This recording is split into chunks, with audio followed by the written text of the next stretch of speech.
Dante's Divine Comedy. Inferno by Dante Alighieri. Canto 8. Phlegyas. Phollipo Argenti. The Gate of the City Dies.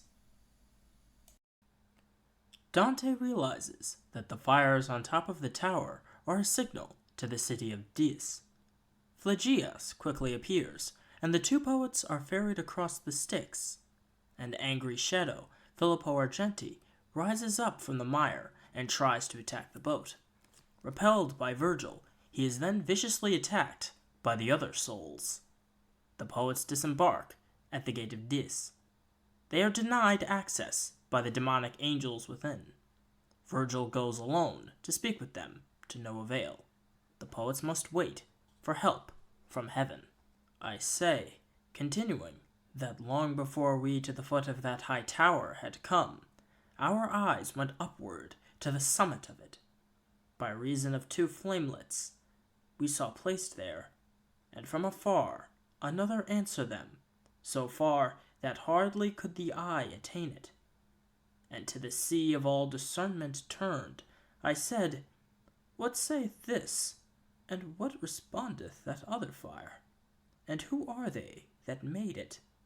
And he to me, Across the turbid waves, what is expected thou canst now discern, if reek of the morass conceal it not. Cord never shot an arrow from itself that sped away athwart the air so swift, as I beheld a very little boat come over the water towards us at that moment under the guidance of a single pilot, who shouted, Now art thou arrived, fell soul. Phlegyas, Phlegyas, thou criest out in vain for this once, said my lord.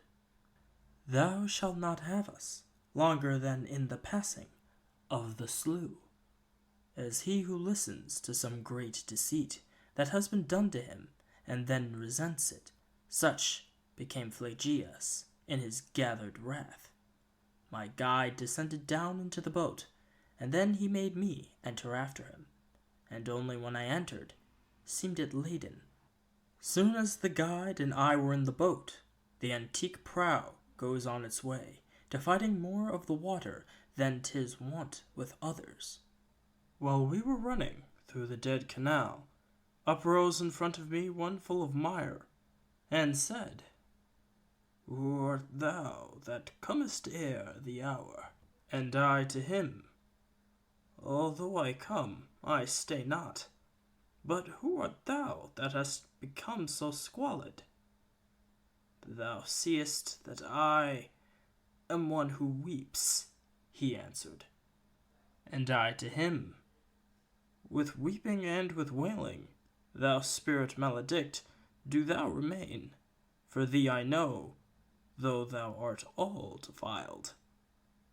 Then stretched he both his hands unto the boat, whereat my wary master thrust him back, saying, Away there with the other dogs. Thereafter, with his arms he clasped my neck, he kissed my face, and said, Disdainful soul, blessed be she who bore thee in her bosom.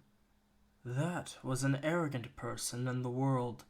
Goodness is none that decks his memory, so likewise here his shade is furious.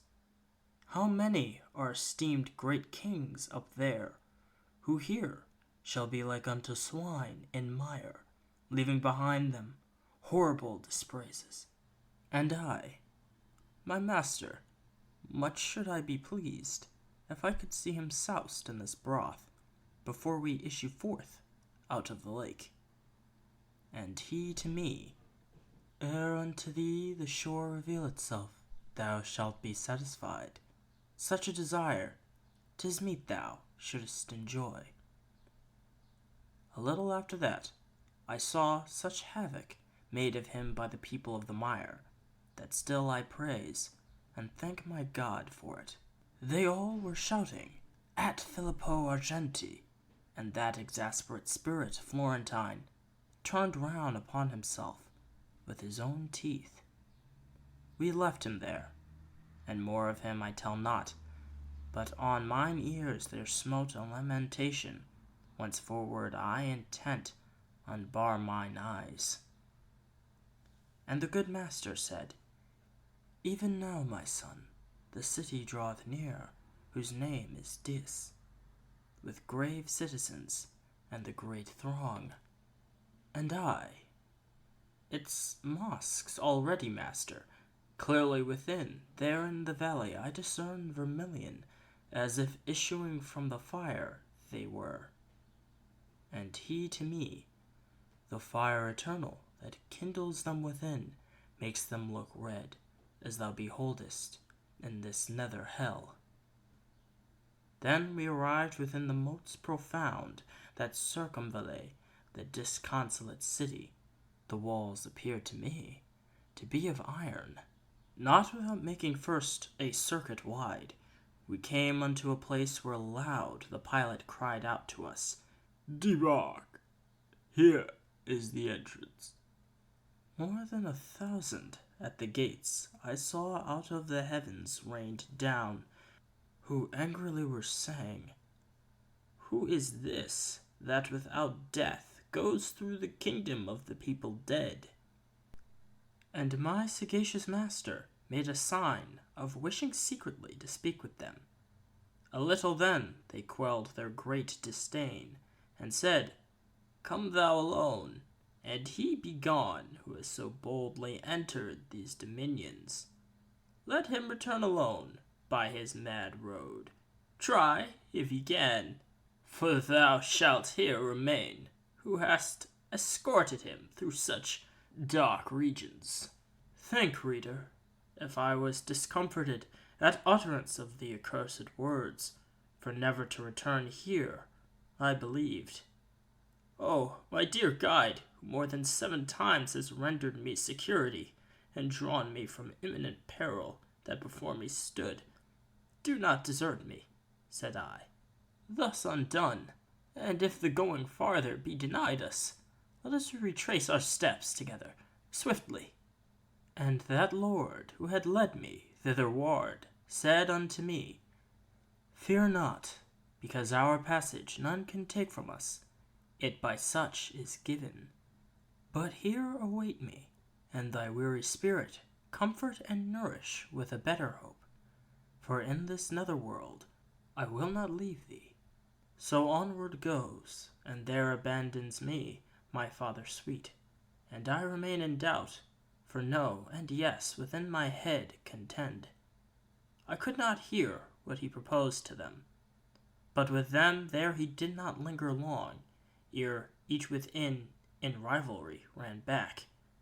They closed the portals, those our adversaries, on my lord's breast, who had remained without, and turned to me with footsteps far between, his eyes cast down, and his forehead shorn had he of all its boldness, and he said with sighs, Who hast denied to me the dulsome houses? And unto me, Thou, because I am angry, fear not, for I will conquer in the trial, whatever for defense within be planned. This arrogance of theirs is nothing new, for once they used it at a less secret gate, which finds itself without a fastening still. Over it didst thou behold the dead inscription, and now this side of it descends the steep, passing across the circles without escort, one by whose means the city shall be opened.